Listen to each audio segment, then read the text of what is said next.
Hello, church. Once again, it's such a blessing to see you and speak to you.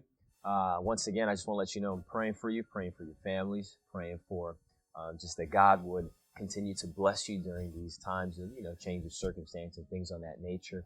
But I would just assume that, just like me, many of you are missing a lot of the things that we're used to doing, playing outside, having fun, and some of us watching sports. I know that's one thing that maybe some of us are missing. But along the lines of sports, a sport that I've recently gotten into is rugby, right? And that's a full contact sport. It's like tackle football without any of the padding. But I noticed one interesting thing about rugby is in the beginning, some of these teams perform something that's called the haka. I don't know if you've ever seen it before. It's when these men, they line up, they get mean, they get their mean faces on, and they start doing this chant, like, rah, ooh, right? They start, speaking this language. I have no idea what the language is, but it looks so riveting. It looks so intense. And it's a battle cry, so to speak. And as I began to watch this, I began to think, upon the battle cry for the Christian. What is the battle cry for the Christian? What is the battle cry when we're faced with an obstacle or circumstance? What is the battle cry that we give? What is the call for war? What is the call to action? Well, I want us to go to 2 Chronicles chapter 14, and I hope this doesn't sound like a preaching. I just want this to be just a small nugget of truth. 2 Chronicles chapter 14, I want us to look at verse number 9. It says, "And there came out against them Zerah, the Ethiopian, with an host of 1,000,000 and 300 chariots, and came unto Marishah. Then Asa went out against him, and they set the battle in array in the valley of Zephathah at Marishah." So here we see Asa getting ready to battle. But Asa gives a very important battle cry in the next verse. Look at what it says in verse 11.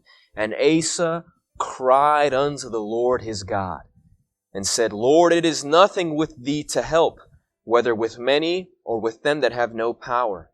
Help us, O Lord our God. For we rest on thee, and in thy name we go against this multitude. O Lord, thou art our God. Let no man prevail against thee." I love that. What a tremendous battle cry. Instead of Asa confiding in his own strength, right? Lining up before the Ethiopian army and doing the haka, so to speak, or whatever he needs to do, Asa does something that we use as a last resort a lot of the times. Asa's first command was cry unto the Lord, but sometimes we use that as our last resort.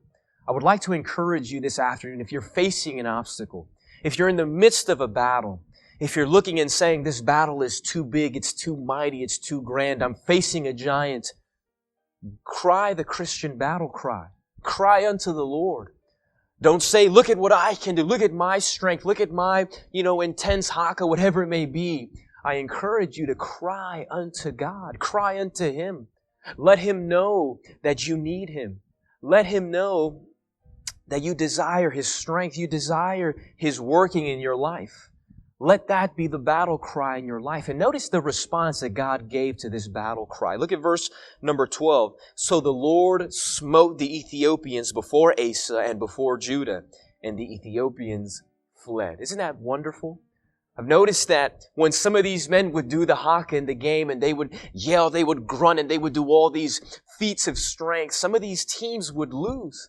They were trusting in this haka, they were trusting in this yelling and grunting and feat of strength, and it didn't come out for them. It didn't work the way they wanted it to work for them.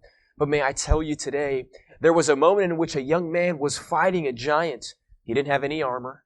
He didn't have a sword. All he had was 5 smooth stones and a sling. But may I say, before he ran out, before he conquered the giant, he cried unto the Lord. And as I mentioned earlier, you might be facing a giant. You might be in the midst of a battle just like Asa was, but I commend you and I encourage you to cry unto the Lord. Because when we cry unto the Lord, hey, He'll knock down the giants. When we cry unto the Lord, He'll beat the thousands of thousands. When we cry unto the Lord, He'll calm the storms. May I say that the Christian battle cry is not, we shall fight, but rather is we shall trust.